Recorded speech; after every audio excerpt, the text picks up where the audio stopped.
Welcome back to Sport Today. Let's meet the blind Australian surfer who's been tackling 20-metre waves. The Australian Matt Formston has had a film crew following him for the past year, documenting his preparation in the lead-up to trying the waves at Nazaré in Portugal, the famous waves where they can reach up to 30 metres in height. And Matt joins us live now from Los Angeles. And Matt, just watching some of the videos that have been created by your team, on one of them you say that you're curious that this quest for riding those waves ever higher, can I suggest you're also crazy?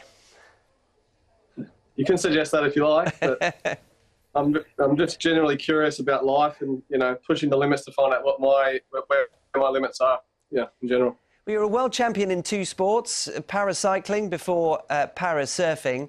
I think it kind of plays it down somewhat to say that you're seeking new challenges. But what adrenaline rush do you feel that you're seeking, bearing in mind you have already been top of the world?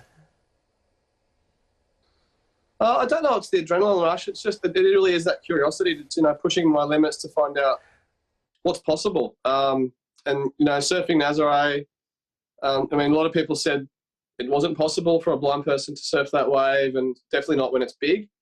I knew if I built the right processes and I had all the training and the experience behind me with the right team, it was achievable, and we ended up getting quite big, and it was, we did it really well. So it was, I don't know what the next journey is, but my whole life I've been trying to just test the limits and find out what's possible. And how did you first realise that this was the thing that might take you perhaps on a slightly different journey to what paracycling had given you? What was the first experience like? What made you think, I need to try surfing and indeed do not just surfing, but test yourself to these limits?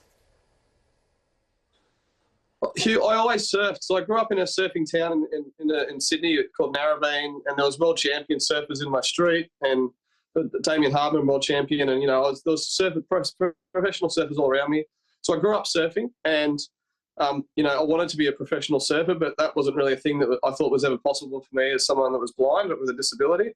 And I never had competitions for surfing. So I became a Paralympic cyclist and a world champion, world record holder in that sport, purely because I was, I wanted to push myself and I love competing.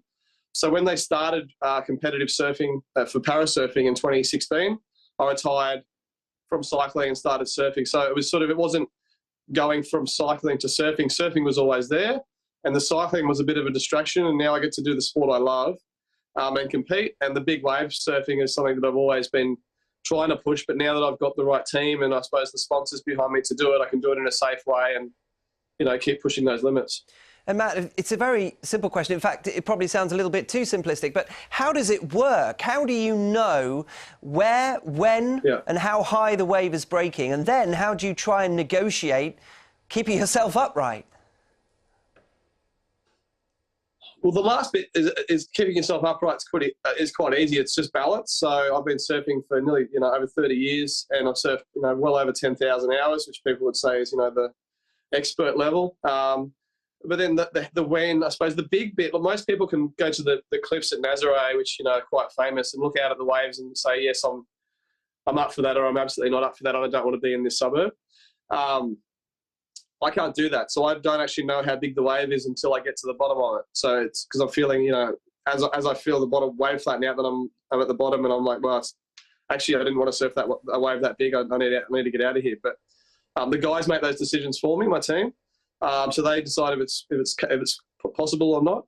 But the how is for big waves surfing particularly, when the guys are towing me in on the jet ski, I hold onto the rope. And so for a sighted surfer, they can see down the wave and decide if they want to go or not. I obviously can't do that. So they blow a whistle.